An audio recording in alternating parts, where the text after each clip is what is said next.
যিহেতু আমি সাপ যেতিয়া আমাক ওলাই যায় আমাৰ ঘৰত মই কেতিয়াবা আমি কিবা এটা নিজৰ সাপ যেতিয়া ফোনলৈকে নাহে যেতিয়া বিভিন্ন কামত আমি ব্যস্ত হৈ থাকোঁ সেইখিনি সময়ত আমাৰ ফোন অহাৰ লগে লগে এটা কথাই চিন্তা কৰোঁ যে মোৰ বাইকত তেল নাই, কেনেকৈ গুচি যাম।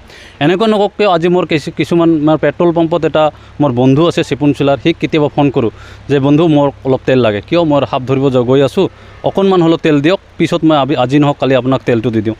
ৰাস্তাত বাইক ৰখাই আমি তেল ভৰাই মানুহৰ ঘৰত যাওঁ। সেইটোৰ ফলতো মানুহে আমাক কি কয় যে আপোনালোকে চৰকাৰী দৰমহা খাই আছে, তাৰপিছতে ইমান দেৰি কিয়, আপোনালোকে চৰকাৰী দৰমহাটো এনেই খাইছে। কিন্তু আমাৰ ভিতৰুৱা বা আমাৰ মানে আমাৰ ভিতৰুৱা কথাবিলাক নাজানে যে সিহঁতে চাকৰিয়াল হয় না নন চাকৰিয়াল হয়, কিন্তু মানুহ জনসাধাৰণ আজিলৈকে বুজি পৰা নাই।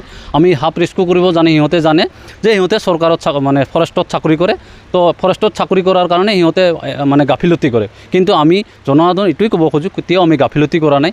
আমি নিস্বাৰ্থ হিচাপে যেতিয়া যিমানখিনি পাৰিছোঁ সেই টাউনৰ মাজেদি ইমান স্পীডত যাওঁ, কিমান স্পীডত যাওঁ নিজে গম নাপাওঁ, কিয়নো তাৰ মাজত যদি আমাক দুৰ্ঘটনা কিছু হৈ যাওঁ তেতিয়া আমাক কোনো চাব লগা নাই। যোৱা বছৰ মোক এটা ফিটি সাপে কামুৰিছিল, স্পেক্টেকেল কবৰাই।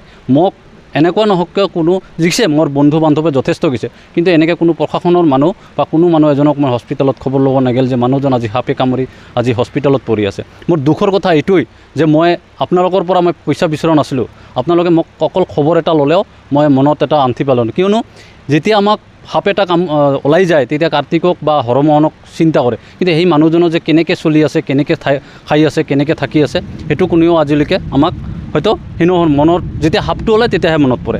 তো মই জনসাধাৰণত এইটোৱেই মানে আমাৰ যিটো বঙাইগাঁৱত, মই বেলেগেও নকওঁ, বঙাইগাঁও ডিষ্ট্ৰিক্টৰ ভিতৰত যিমানখিনি জনসাধাৰণ আছে মই এটাই অনুৰোধ কৰোঁ যে আমাকো আপোনালোকে অলপ মানুহ হিচাপে গণ্য কৰক, আৰু মানুহ হিচাপে যদি ৰেছপন্স দিয়ে, য'ত নেকি হৰৰাবাই কৈছিল যে হয় মোৰ ক্ষেত্ৰতো হৈছে যে আপোনালোকে কেতিয়া কি কৰে, সাপ যেতিয়া আমি ধৰাৰ পিছত চাবোন বিচাৰিলে নাই আমি সাপ চাবোনটো নিদিওঁ, এইটো তাতে মানে ধুই আহি সাপ চাবোনটোত বিষ আহিব, এনেকুৱা আমাক কোৱা আছে। আপোনালোকে এনেকৈ কৰে যে আমাৰ ষ্টিকটো ইয়াত নৰখাব, আমাৰ ষ্টিকটোত আপোনালোকৰ বিষ থাকে, আপোনালোকে দূৰত ৰাখক।